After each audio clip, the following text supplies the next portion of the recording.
I dream ప్రేక్షకులకు స్వాగతం.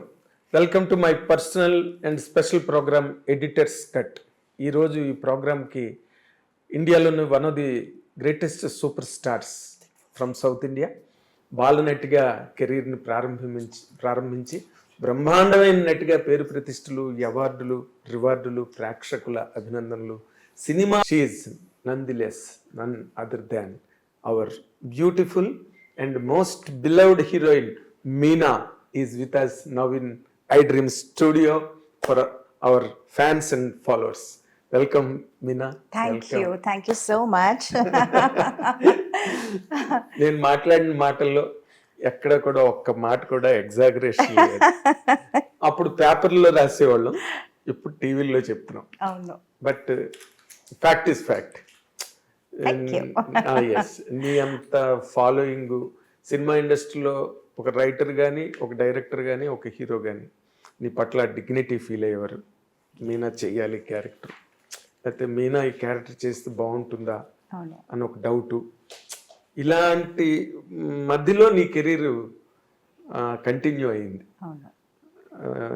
I think you understood it. Yes I'm in fact చెప్పాలంటే I'm very grateful and even I would say surprised. అంటే ఒక్క టైంలో చేయటం కాదు, ఒక్క టైంలో నా కోసం క్యారెక్టర్స్ రాయటం అది కాదు. ఇప్పుడు కూడా till today they still right, ma'am మిమ్మల్ని మనసులో పెట్టి ఈ కథ రాసాము, ఈ కథ చేసాము, ఈ క్యారెక్టర్ మీరే చేయాలి అని ఇప్పుడు కూడా నాకు చెప్తున్నారు. So I feel that is something very very rare, చాలా రేర్. అంటే నంబర్ వన్గా మనం అన్ని సినిమాలు చేస్తున్నప్పుడు ఆ టైంలో ఆ ఇమేజ్లో మనల్ని అలా అనుకుని వాళ్ళు రాయటం అన్నది చాలా నార్మల్ అని అనిపిస్తుంది, common.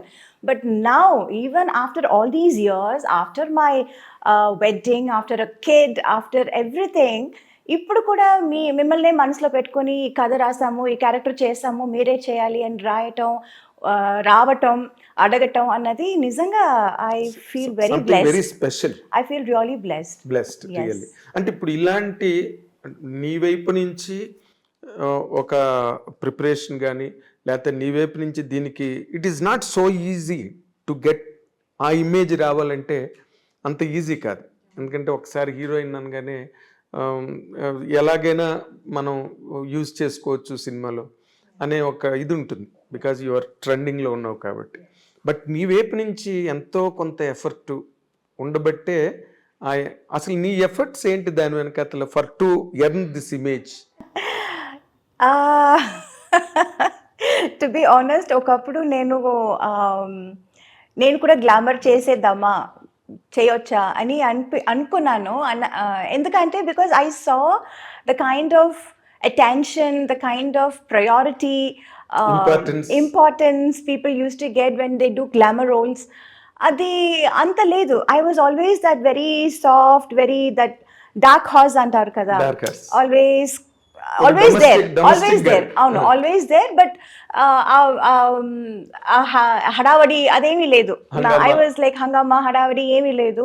So I was like wondering, ఎందుకు నేను కూడా సేమ్ సినిమాలోనే కదా చేస్తున్నాను, నేను కూడా హీరోయినే కదా, ఇన్ఫ్యాక్ట్ వాళ్ళకంటే నేను సీనియర్ కదా, నాకెందుకు ఇది ఇలాంటి ఒక ప్రయారిటీ, ఇంపార్టెన్స్ నాకు దొరకటం లేదు, ఒకవేళ నేను కూడా గ్లామర్ రోల్ చేసేస్తే నాకు కూడా దొరుకుతుందేమో అని నేను ఒకప్పుడు అనుకునేదాన్ని. యాక్చువల్లీ ఒకప్పుడు అనుకునేదాన్ని. But I feel maybe because of my choice of characters made this ఏమని చెప్పను, ఈ career very sustainable.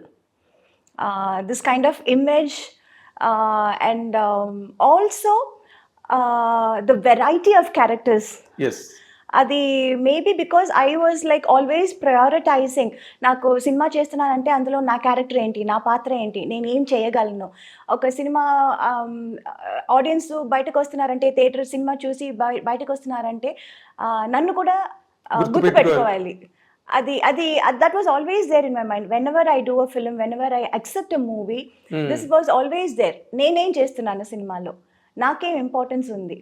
So I finally understood, బయట హంగామా హడావడి కాదు, the original thing is when people really see you and remember you and respect you. గుండెల్లో పెట్టుకోవాలంటే అది అప్పుడు చిన్నప్పుడు నాకు అది అర్థం కాలేదు. So I was like thinking lot of things. అమ్మ దగ్గర కూడా చెప్పాను కూడా. చాలా బెంగగా చెప్పాను, ఏంటమ్మా మనకు కూడా ఇలా ఏమి మనకు జరగట్లేదు, చేయట్లేదు ఎందుకు అని. ఒకప్పుడు అమ్మ దగ్గర కూడా నేను ఏడ్చేదాన్ని. But I think it all worked out. Glamour చేసేస్తానమ్మా నేను కూడా అసలు. బట్ గ్లామర్ కూడా చేశానండి. But they was always that comfort level అని ఒకటి ఒక ఉంటుంది. లిమిట్ వరకే. That's all I was able to do. So I was like always like little jealous, వాళ్ళందరూ ఎంత బాగా చేస్తున్నారు. ఇప్పుడు నీ టైంలో రమ్యకృష్ణ గారు అండ్ రోజా, ఇంకంతే టు నేమ్ అన్నట్టు రంభ. సో వాళ్ళతో ఎక్కువ ఎవరితో నువ్వు కాంపిటీషన్ ఫీల్ అయ్యేదానివి? నాకు రోజాకే ఎక్కువ కాంపిటీషన్ ఉండేది. It was like tug of war లాగా, నేను రోజా నేను, it was like that. So నేను ఏదైనా ఒక సినిమా చేయకపోతే, ఇన్ డేట్స్ ప్రాబ్లం వల్ల చేయకపోతే తనే చేస్తుంది, తన వల్ల ఏదైనా చేయకపోతే నేను చేస్తాను. It was always like Roja Meena Roja, it was like that. అవును, అప్పట్లో మీ కవర్ పేజీలు కూడా వచ్చాయి, మీ combination cover pages. yes. But then ఆ తర్వాత అందరూ they were like Saundarya was there, Ramba was there, Ramya was there, Nagma was there. Yes, Nagma was there. Like lot of people were నువ్వు ఒక్కరివి తప్పితే తక్కువ వాళ్ళందరూ of course Saundarya never did. yeah Saundarya also తను restricted గానే last వరకు మీ ఇద్దరే చెప్పాలంటే. And the best part is we are all still friends. Right from Roja to Ramya and everybody. నేను ఇప్పుడు ఎవరెవరితో సినిమా చేశాను, ఇంకా నాకంటే సీనియర్ ఖుష్బు గారు, రాధికా గారు, we are all still friends, we still get along, we still go to each other's place. Festivals, celebrations అంటే కలిసి సెలబ్రేట్ చేస్తాము. So that part was like very important, that was like very nice. ఇప్పుడు అది ఒక group కూడా ఏదో అనుకున్నారు కదా, 90s గ్రూప్ అని. అవును, అందులో కలుస్తుంటారేమో. అవును. హీరోలు కూడా సౌత్ ఇండియా నుంచి yes హీరోస్ వస్తున్నారు, చిరంజీవి గారు, మోహన్ లాల్. అవును, వాళ్ళందరూ 80s గ్యాంగ్. అవును, మేము కొంచెం యూత్. మీరు కొంచెం ఏం కర్మ, మీరు బాగా యూత్. మీరు చేసిన, నువ్వు రోజా చేసిన ముఠా మేస్త్రి, అది చాలా పెద్ద హిట్ అప్పుడు. అంజనీ పుత్రుడా, వీరాది వీర పాటలు నీవి. అసలు అవన్నీ కూడా we used to have a big competition and tough. అంటే తనతో మాత్రం కాదు, అందరితోనూ I was like having a competitive what do you say, ఒక మైండ్ సెట్ ఉండేది. But that was only during the shoot. You know, personally I don't have anything against anyone. మన shoot can వచ్చేస్తే, పన్నన్ వచ్చేస్తే, I want to be the best. తనేం చేస్తుంది, తనేం dress వేసుకుంటుంది, I want to look best, I want to be best. That was always there. And that was only during the work. మనం పని చేసేటప్పుడు అక్కడ అట్మాస్ఫియర్ లో we were like డైలాగ్ ఎవరు కరెక్ట్ గా ఏంటి చెప్పటం, పర్ఫామ్ చేయటం, షూటింగ్ ప్లేస్కి ఎవరు ఫస్ట్ రావటం, ఇలాంటి కాంపిటీషన్స్ ఉండేది, యూనో. బట్ ఒక్కసారి ప్యాకప్ అనగానే that's normal. But even there అక్కడ కూడా మనం షార్ట్ గ్యాప్ లో we all sit and play cards, we used to make fun, we used to eat together, బోన్ చేసేది, అదంతా we used to do. But ఆ కెమెరా ముందు వచ్చేస్తే లైక్ కాంపిటీషన్, రియల్ కాంపిటీషన్. నేను చూసేవాడిని ముఠా మేస్త్రి షూటింగ్ లో, మీరు చాలా ఒకరితో ఒకరు మంచి కాంపిటెంట్ గా ఉండేవారు.